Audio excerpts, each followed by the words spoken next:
Hey everyone, it's Emily. I am back for another check-in. Just thought I'd say hey to everyone on Anchor and everyone on Apple Podcasts as well. So do subscribe if you haven't already. I thought, I'd just check in and say that my sensory Q&A blog post will be going up this weekend. If anyone's got any last minute questions that they want to ask me, anything relating to sensory stuff, sensory processing disorder, even kind of OCD, anxiety, autism, anything, even life questions, why not? I'm opening it up. You can ask me whatever. So any questions, you can get in contact with me a number of different ways. You can call in to Anchor and I'll answer a question on my blog. You can tweet me, you can comment on Instagram. I am available on all the social medias. Just drop me a comment anywhere and I will reply to your question. Hopefully that'll be going up over the weekend.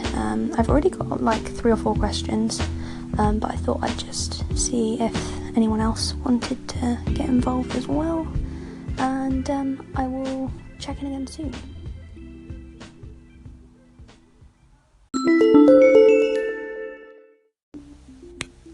So I thought it might be quite interesting if I kind of discussed more of my sensory problems and how I cope with my everyday life, just to give, some more kind of insight into my coping mechanisms and what I found that works for me.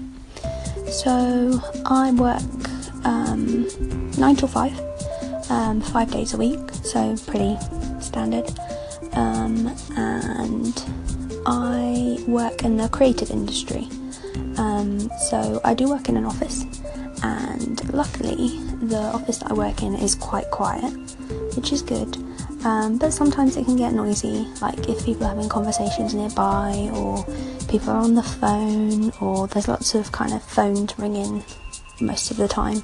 So I do tend to pop my headphones on, or tend to actually just use my little kind of in-ear earphones, that's what they're called. So I pop those in, and I tend to listen to like ASMR YouTube tracks.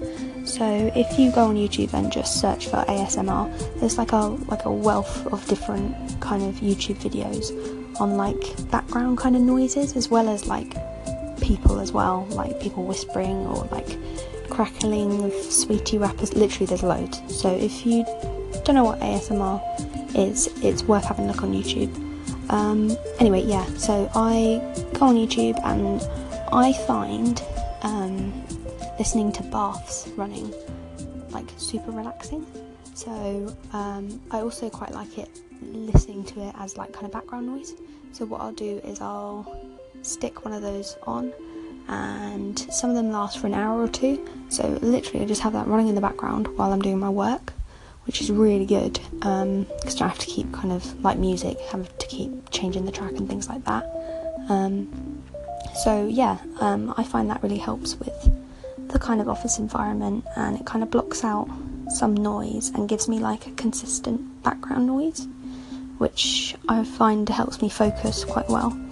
I tend to do that if I'm kind of designing things. I don't, like if I'm writing or like typing, I do find it has to be quite a quiet environment. Go on YouTube and have a look at some of the ASMR things. What else do I do at work to help?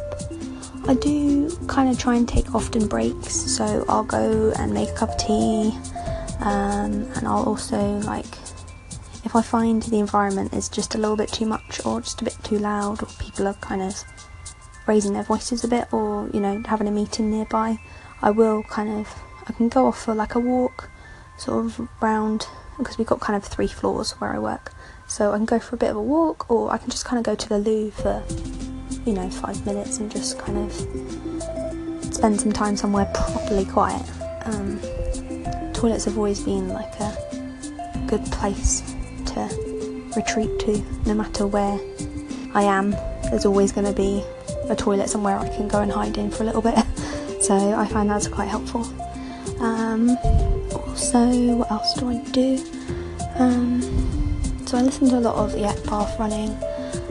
I do listen to like sometimes like white noise or like a cabin like hum, so like almost like a kind of like a machine humming, or like, you know, like how a fridge hums. I find that that's quite handy to listen to because it's, I don't know, just having a consistent noise really helps me kind of concentrate. I also kind of make sure that I do take breaks from my screen because I do find that quite difficult to stay so focused, and like screen brightness and things like that can really affect me. So I'll always try and kind of take breaks and make sure I kind of get away from my desk. And also it's good for, like, in terms of like inspiration for designing and stuff, it's good to get away and come back to things, so that's quite useful as well.